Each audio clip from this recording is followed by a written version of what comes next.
ఉత్తర పదము పరంలో ఉన్నప్పుడు మహత్ అనేది పూర్వపదంలో మహత్ అనే పూర్వపదానికి ఆత్వాదేశము అని అర్థమైపోయింది. అంటే ఇప్పుడు మనకి ప్రాబ్లం ఎక్కడొచ్చింది అంటే సమానాధికరణ జాతీయయోహో అని సప్తమి ద్వివచనాన్ని ఇచ్చారు. అలాగే సప్తమ్యంత ఏకవచన రూపంలో ఉత్తర పదే అని ఉంది. ఇప్పుడు ఇది రెండింటికి కూడా అప్లై అవ్వచ్చు కదా టెక్నికల్ గా, కానీ ఇది అప్లై అయ్యే అవకాశం ఉందా? అక్కడ సమానాధికరణం అంటే ఏంటి? ఓకే విభక్తిలో కదా, ఒక పదార్థ ద్రవ్యాన్నే రెండు పదాలు చెప్పినప్పుడు అది అంటే అక్కడ ఓకే, మళ్ళీ ఇంకొకసారి అడుగుతాను చూడండి. ఇది ఇప్పుడు సమానాధికరణ అనే శబ్దము అదే ప్రాతిపదిక తత్పురుష ప్రాతిపదిక అయితే ఎలాంటి అర్థం వస్తుంది, బహువ్రీహి అర్థం అయితే ఎలా వస్తుంది? తత్పురుష ప్రాతిపదిక అయితే ఏమవుతుంది, సమానం అధికరణం సమానాధికరణం అయిపోతుంది అంతే. అంటే అక్కడ కేవలము అధికరణము సమానము అని చెప్తారు అంతే, అంతకు మించి అది దేనికో అన్నది చెప్పట్లేదు. అదే బహువ్రీహి అర్థం అయితే అక్కడ ఏమని చెప్తాము, సమానం అధికరణం యస్య సహ, దేనికైతే సమానమైన అధికరణం ఉందో అది సమానాధికరణ అని చెప్తాం మనం. అంటే అది ఒక శబ్దాన్ని చెప్తోంది ఇప్పుడు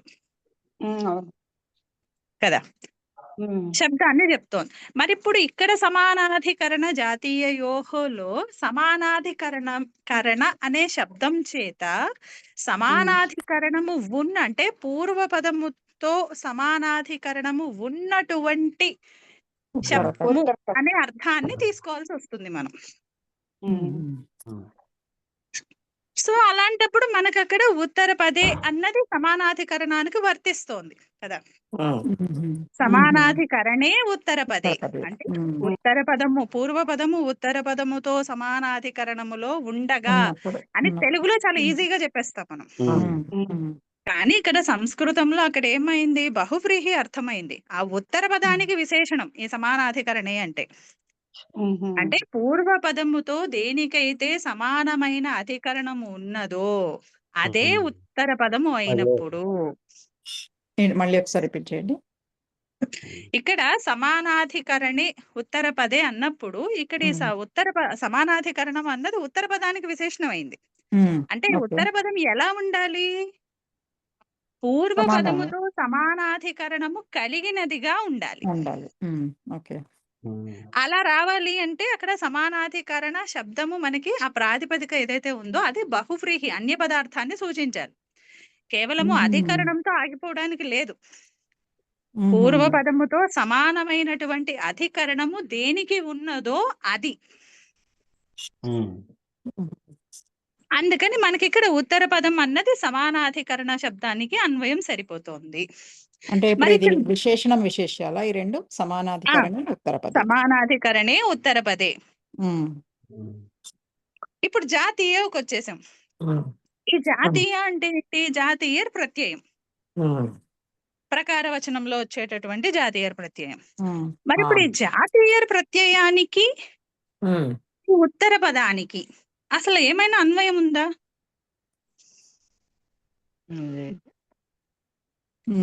ఈ జాతీయరేమో కేవలము ప్రత్యయం, జాతీయ ప్రత్యయము పరములో ఉన్నప్పుడు అని మాత్రమే చెప్తుంది అంతే జాతీయే అంటే. ఈ ఉత్తర పదం అంటే అర్థం ఏంటి, ఉత్తర పదం పరములో ఉన్నప్పుడు. ఈ ఉత్తర పదం అంటే అక్కడ ఏమున్నట్టు, సమాస వృత్తి ఉన్నట్టు రూఢ అర్థంలో. మరి ఇప్పుడు అక్కడేమో ఉత్తర పదే అన్నది అధికారంలో ఉంది. మరప్పుడు ఈ జాతీయ ఉత్తర పదే రెండు ఒకదానికొకటి విశేష భావాల్లాగా సంగతిస్తాయా అసలు? అంటే జాతీయ ప్రతి అంత పదము ఇది శబ్దం ఉత్తర పదములో ఉన్నప్పుడు అంటే మీరు విశేషణాలుగా చెప్తున్నారు. లేదు, ఇక్కడ అలా కాదు. అది కేవలం ప్రత్యయమే అంతే, ప్రత్యయ గ్రహణం అంతే, అంతేకాని తదంత గ్రహణం కాదు. తదంత గ్రహణం కాదంటారా? తదంత గ్రహణం కాదు, కేవలం ప్రత్యయ గ్రహణమే.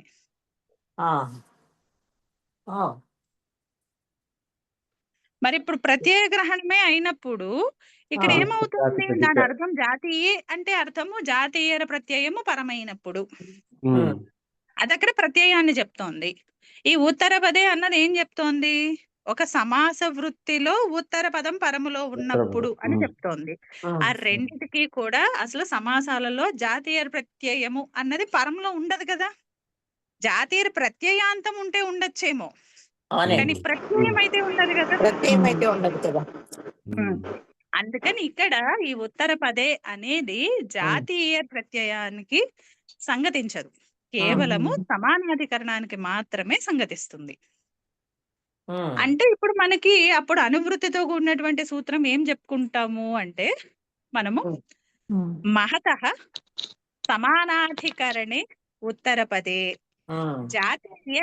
జాతీయే చ ఆత్ ఆకారాదేశో లేదా ఆత్వం భవతి. అంటే మహత్ ఉత్తర పదము సమానాధికరణము కలిగి ఉన్నటువంటి ఉత్తర పదము పరములో ఉండగా మహత్ అనే శబ్దానికి ఆత్వము, మరియు మహత్ కంటే పరములో జాతీయ ప్రత్యయం ఉన్నప్పుడు అంగానికి ఆత్వం. ఓకే, సో ఇది రెండింటిగా విడదీసుకోవాలా? రెండింటికి విడదీసుకోవాలి.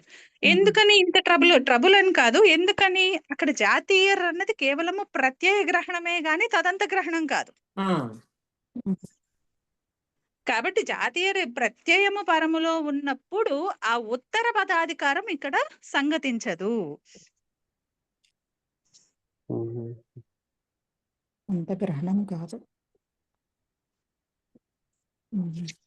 ఉపస్థితేభ్యః సర్వేభ్యః ప్రణమామి ఆచార్య. నమస్కారం తల్లి, నేను మీ మాట మర్చిపోయాను చెప్పడం, అన్యథా చింతయద్దు. అయ్యో, వాసకీమితి వదన్నస్మి కిల. వాసుకి యథా సర్పః కిల మహాసర్పః తథా ఏషాకు ఉపసర్పతి అథవా సర్పతి. శ్వేత గారు, జాతిర్పిచ్చే జకారస్య సంజ్ఞ కుతో న భవతి? భవతు చింతా నాస్తి, ఏకం చింతయతు. ఇక్కడ చుట్టూతో రావచ్చు కదా అని.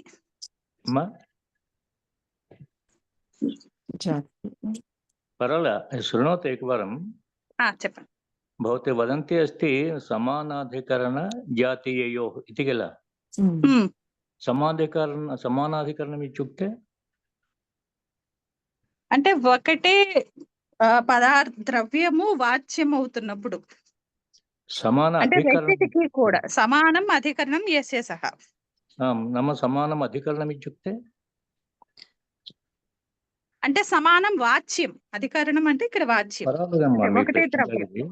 అంటే మీరు ఎలాగా శంకిస్తున్నారు, జాతీయ అనేటువంటిది పరంగా ఉండే పదం అని కాకుండా ఇప్పుడు జాతీయ అనే ప్రత్యయం దేనికి వస్తుంది? తద్ధిత కదమ్మా సుబంత, తద్ధిత ప్రత్యయం, అది జాతీయ ప్రత్యయం కదా. అంటే మహశబ్దంలో ఉండే మహశబ్దానికి ఆకారం వస్తుంది కదా, జాతీయ ప్రత్యయం పరంగా ఉంది. అంటే మహాజాతీయ అని ఇచ్చారండి ఉదాహరణ. అవును గురువు గారు. అంటే ఉదాహరణ ఇచ్చి అర్థం ఏం చెప్పారమ్మా? మహాజాతీయ అంటే గొప్ప జాతిలో పుట్టిన వాళ్ళనా? అంటే గొప్పగా ఉండేవారు. అంటే సమానాధికరణం అన్నప్పుడు ఉదాహరణ ఏమి ఇచ్చారు? సమానాధికరణం అంటే ఇప్పుడు ఈ మహాదేవ, మహారాజ. ఓకే ఓకే, బాగుంది. అంటే సమాన అధికరణం అంటే ఒక సమాన విభక్తి అన్నమాట. అధికరణం అంటే ఇక్కడ అదే కదా. ఎందుకంటే ఏదో మహతః భక్తి అన్నాం అనుకోండి, మహద్భక్తి అంటే అంటే శ్రేష్ఠులైన వారి యొక్క భక్తి. అవుట్పుట్ పదం చెప్పేసేయండి, మహతః భక్తి. అక్కడ ఆత్వం రాదు, సమానాధికరణం లేదు. అది చెప్పాలి తల్లి మనం. అంటే కౌంటర్ కూడా చెప్పినట్లయితే ఇంకా స్పష్టత ఉండడానికి అవకాశం ఉంటుంది అని చెప్పడానికి తాత్పర్యం. అంటే సమానాధికరణం ఇచ్చే అహం పుస్తకం కంపి న పశ్యామి బహుకాలాదారభ్య पुस्तकदर्शनस्य अभ्यासः नष्टः वयसः कारणात् किं वा भवतु अत्र किञ्चित् प्रस्तुतं किञ्चित् दूरे स्थापयित्वा अन्यं प्रश्नं प्रष्टुं शक्नुयां वा? తప్పకుండా అండి. తప్పకుండా ఒక్కసారి తుల్యాస ప్రయత్నం సూత్రం అనండి అమ్మ ఒకసారి. శ్వేత గారు మీరే తుల్యాస్య ప్రయత్నం సవర్ణం మరొకసారి అనండి. తుల్యాస్య ప్రయత్నం సవర్ణం. పర్వాలేదు, ఇది అలాగే ఈ శ్లోకం విన్నారమ్మ కారికలాటిది. ఆత్మనామ గురోర్నామ నామాతికృపణస్య చ శ్రేయస్కామో న గృహ్ణీయా జ్యేష్ఠాపత్య కలత్రయో. విన్నారా ఇది శ్లోకం మీరు? లేదు గురువు గారు. ఒకసారి వినండి. ఇప్పుడు చెప్పాను కదా, వినలేదా? ఇప్పుడు విన్నాను. అవును విన్నాను. ఇప్పుడు అంటే ఇతః పూర్వం వినలేదు అని. ఇతః పూర్వం అంటే అది ఇతః పూర్వమే కదా, ఒక నిమిషం అవును పర్వాలేదు. సరే చెప్పండి అమ్మా. ఆత్మనామ కలిపే సమాసపదం.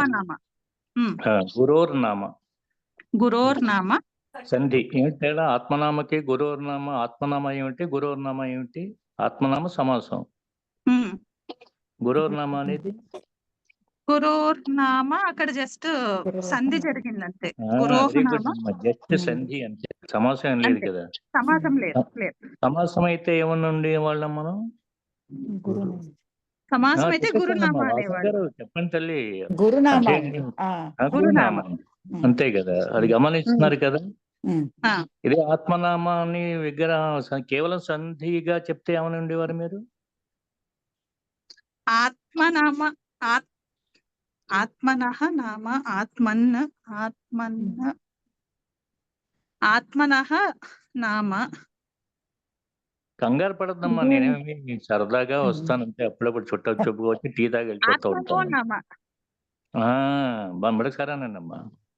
ఆత్మనో నామ. అవును, బాగుంది, అర్థమైంది కదండి ఆచార్య నవీన్? ఇంకా ఆమ్ రావడానికి ఇంకా మే నెల అంటే 3 నెలలు ఆత్మనామ గురోర్నామ నామ అతికృపణస్య చ. నేను విడిగా చెప్పాను, మీరు సంధిగా చెప్పేసాను. మా శ్లోకంలో సంధి చేసి తీరాలి. నామాతికృపణస్య చ. చా ఎందుకు కలిపారు తల్లి? చా సంధిలో భాగం కాదు కదా. నామాతికృపణస్య చ అంటే శ్లోకం చదివినా సూత్రం చదివినా ఎక్కడికి పదం విరవాలో అది కూడా చాలా ముఖ్యం అమ్మా. మన సంహిత లేనప్పుడు ఆ పదాన్ని కలపవద్దు, అర్థమైందమ్మా? అలాగే. నామాతికృపణస్య దానికే నామాతికృపణస్య చ. తర్వాత శ్రేయస్కామో న గృహ్ణీయా జ్యేష్ఠాపత్య కలత్రయో. అంతా దురంత ఎక్స్ప్రెస్ లో ఒకటి వితౌట్ టేకింగ్ బ్రేక్ చెప్పండి. శ్రేయస్కామోర్న రేఫ్ ఉండదు కదా. శ్రేయస్కామో విడతీస్తే సంధి విచ్ఛేదం చేస్తే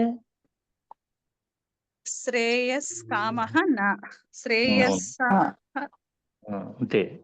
శ్రేయస్కామో న గృహ్ణీయా జ్యేష్ఠాపత్య కలత్రయో అనండి అమ్మ. శ్రేయస్కామో న గృహ్ణీయో జ్యేష్ఠాపత్యం. గృహ్ణీయాత్ జ్యేష్ఠాపత్యం. జ్యేష్ఠాపత్య కలత్రయో ఒకటే. జ్యేష్ఠాపత్య కలత్రయో. గృహ్ణీయా జ్యేష్ఠాపత్య కలత్రయో. గృహ్ణీయా జ్యేష్ఠాపత్ర కలత్రయో. ఆపద్దు మీరు. జ్యేష్ఠాపత్య కలత్రయో అని ఆపితే జ్యేష్ఠాపత్య అంటే సముద్రం అనుకోవచ్చు కదా. అవునండి, జ్యేష్ఠాపత్య కలత్రయో. ఇది కూడా ఆహా టీవీ అనమాట, ఆహా ప్లాట్ఫారం లో ఉంది కూడా. ఆహా అన్నారు కదా, ఆహా ప్లాట్ఫారం లాగా.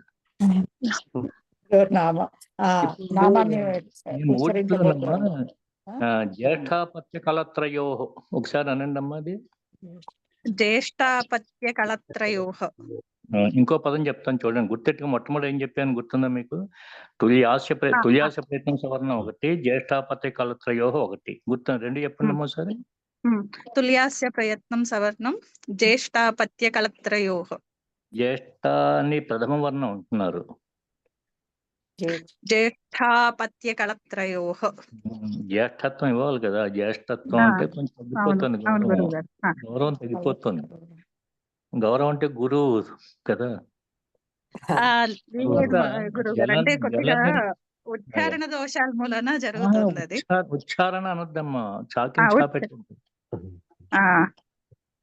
పర్వాలేదు, అదే పెద్ద వస్తే అదే సమస్య ఏం కాదు ఇది. అంటే ఆ పైన ఉచ్చారణ అని సరిపోతుందా, ఉచ్చారణ ఎందుకంటున్నాం తర్వాత ఆలోచిద్దరు కానీ ఒకసారి. జలనిధి హిమవత్ కన్యయోః అనండి అమ్మా. జలనిధి హిమవత్ కన్యయోః. ఈ మూడు పదాలు గుర్తున్నాయి ఒకసారి అనండి, సమాస పదాలు మూడుని. తుల్యాస్య ప్రయత్నం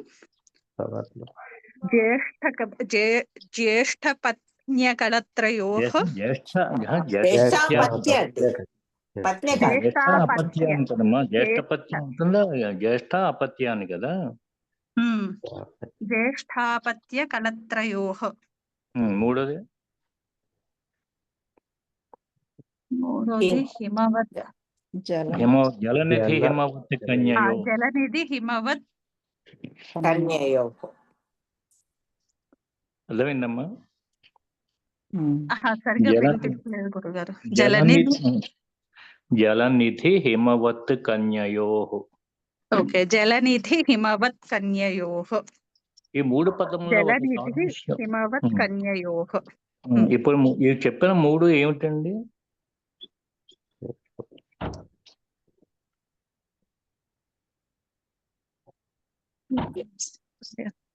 ఏ వృత్తిలో వస్తాయండి ఇవన్నీ? ఈ మూడు ఒక సాదృశ్యం ఉన్నదా మూడిట్లో? ఒక సిమిలారిటీ ఉందా? సమాసాల లాగానే కనిపిస్తున్నాయి గురుగారు అవి. సమాస వృత్తి లాగానే కదే. ఎన్ని పదాలతో ఉన్నాయి? తుల్య అస్య ప్రయత్నం. తుల్య ఆస్య ప్రయత్నం. హాస్య అంటే హాస్యం అంటే ముఖము కదా. హాస్య భావం కూడా హాస్యం అనే అవుతుంది కదా. తుల్య హాస్య ప్రయత్నం బాగా చెప్పారు. ఇంకో రెండోదమ్మా రెండవది జ్యేష్ఠ అపత్య. అక్కడికి రెండు పదాలు, జ్యేష్ఠ అపత్య కళత్రం. ఎన్ని పదాలు ఉన్నాయి? అక్కడ ఉన్నదైతే రెండే ఉన్నాయి, ఎందుకంటే మనకి విభక్తి ద్వివచనంలో వినిపిస్తోంది. జ్యేష్ఠాపత్యం కళత్ర. అది సరేనమ్మా, పదాలు ఎన్ని ఉన్నాయి మీకు? ఏ విభక్తిలో ఉన్నదని బహుళీ సమాసంలో మూడు పదాలు జ్యేష్ఠ అపత్య కళత్ర. అది చెప్పండి. అంటే జ్యేష్ఠాపతి కళత్రయో అని ద్వివచనంలో ఉంది గనక రెండు పదాలు అనం కదా. అవును, సమాసంలో ఒక పదమే కూడా అనొచ్చు కదమ్మా.